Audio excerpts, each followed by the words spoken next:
we have a pile of so-called junk silver, 90% silver here. But is any of this worth more than face value? Let's find out together.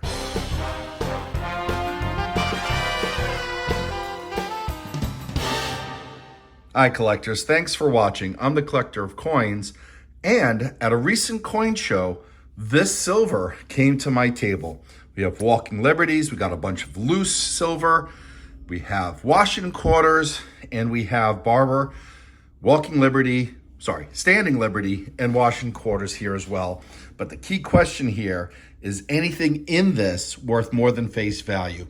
They're in rough shape, but if we have a key date, semi-key date, error, or variety, we may have hit the lottery. So if you're not yet a subscriber, please consider subscribing to my channel, turn on post notifications, and let's get started. We'll start going through this.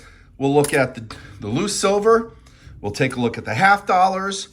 We'll look at the Barber quarters, the Standing Liberty quarters, and then of course, the Washington quarters. 90% silver. Some call it junk. I call it value and treasure. All right, so let's get started with the loose items before we start popping things out of the folders. I'm gonna start looking through this. We're gonna be looking for key dates, semi-key dates, and varieties. I got my coin hunting mat here, so we'll be using this, let me move this around, to help us in our search. All right, so let's talk a little bit about what I'm looking for. Frankly, I'm looking for anything that's gonna be worth more than the melt value. And right now, silver is quite a bit up. And so I just looked that basically for every dollar, you're dealing with roughly $32. But it's very hard to sell 90% silver at the full melt price. So let's just use as a benchmark $28 for every dollar of 90% silver. So I would have to look for, in the case of Kennedy half dollar, something that would be worth at least $14. And frankly, you're looking at high-end uncirculated for that, of which none of these will be high-end uncirculated. That might be uncirculated. This might be considered uncirculated. Let's get that into focus. This might be considered uncirculated, but the best these will get, because these have been in circulation, frankly, best uncirculated grade would be probably MS61 or MS62.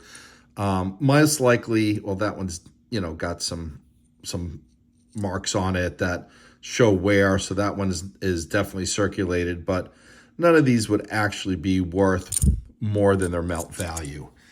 I think that's also going to be true for these 1964 Washington quarters. I'm going to treat those as melt. No key dates. Same thing with this Kennedy half dollar. And so right there we have, what we got?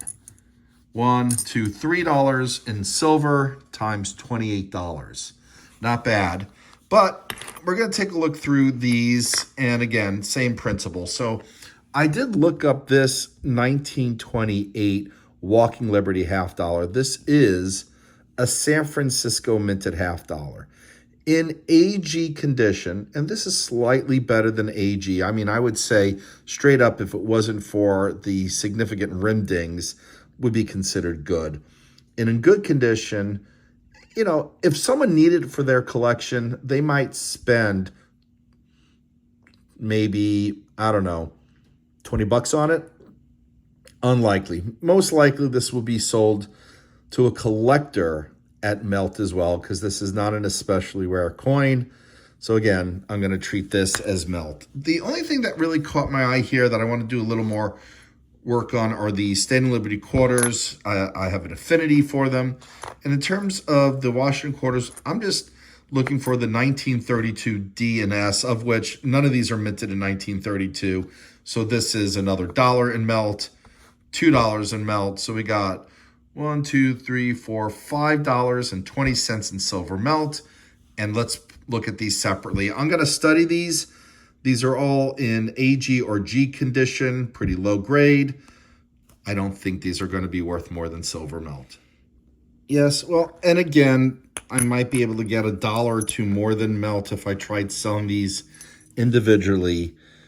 These are just album fillers, so if anything, I'm likely going to just treat this as melt.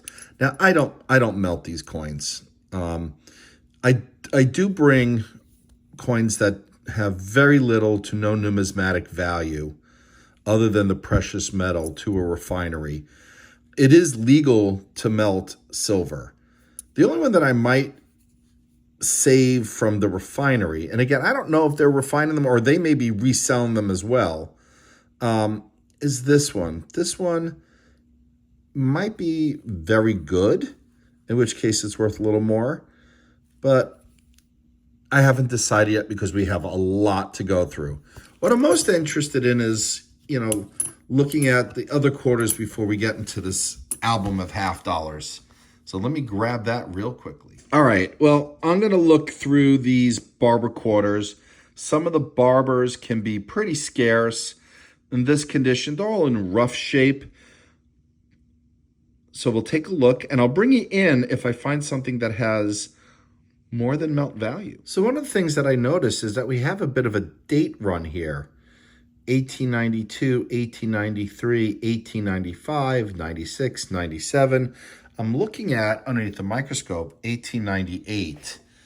And I'm looking where the mint mark should be. And I think this might have a mint mark. It might be an O, but it's just so rough.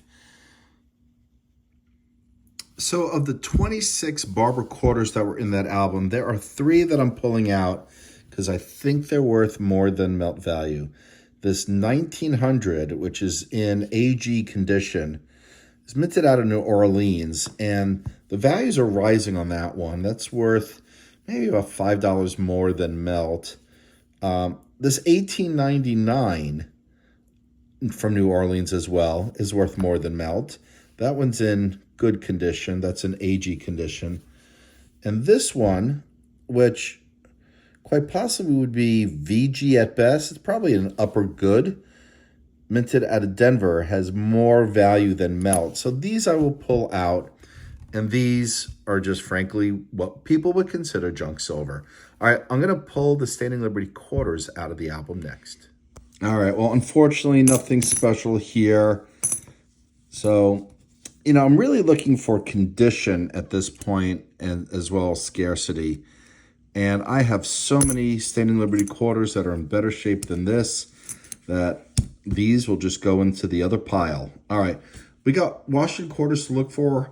What we're really looking for the Washington quarters now is, where are they? Right here, 32D, 32S. These semi-key dates, unless they're in AU or better, and that's going to be true for pretty much all the Washington quarters, they're not worth keeping. Regardless of condition, the 32D and S are key dates and are definitely worth keeping. All right, so we got 2 albums to look through. I am right now looking for 1932, and I'm also looking for anything that's an AU or better. And I want to look at this one. This might be a 39S because it's sandwiched between it. It would be great if that's a 32S. I'll bring you in if it is. Otherwise, I'm popping all these out and moving on to the next album. Oh, and if you're wondering what do I do with these empty albums, particularly the coin folders like this, basically, I give them to young collectors for free. All right, here's the second album. And let's see what we have here. Common date. We'll flip that out. It's probably another 29. The 1964s, frankly, regardless of condition, are nothing really special because so many were produced. And this is true with a lot of the ones from the 60s. I mean, it has to be an exceptional specimen. That's not on circuit. It's got wear. That's AU. So that one might be worth looking at. But yeah, we're looking at, we'll pop that one over, but it's probably a 1950. Yeah, looks like what the collector did is showed the mint marks on the other side in the date order. So again, I'll pull you in if there's something special. What we're really interested in going through is this Walking Liberty short set from 41 to 47. Again, looking for condition or rarities. Errors especially. All right, so we're on to the Walking Liberty short set here. These are all common date coins, but what we're doing is we're looking for quality here. This is nice, but its lack of detail means that it's seen quite a bit of circulation, and given the shine, I would say that's been polished. This one is in better condition. Maybe XF. So I'll take a look at the value on that one, where this one is also nice. Again, probably XF. And let me see here. Not quite there. Yeah, I think there might be only a few that are potentially worth more than face value.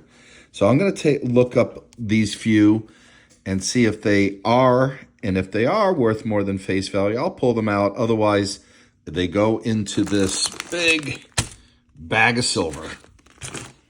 Okay, these two really caught my eye. This 1942 from Denver looks to be in at least XF condition or better. At XF, it's worth more than melt. Same thing with this 1943 from Philadelphia. So these are worth maybe about $5 more than melt in XF condition. Quite possibly they could be AU. I don't think they're uncirculated, but I want to do a little more research. But they're really nice looking and probably worth a $5 premium over melt, whereas all the others, frankly, were so common and very worn that basically they're melt. Hey, if you want one of my coin mats, there's a link down below in the description where you can get one.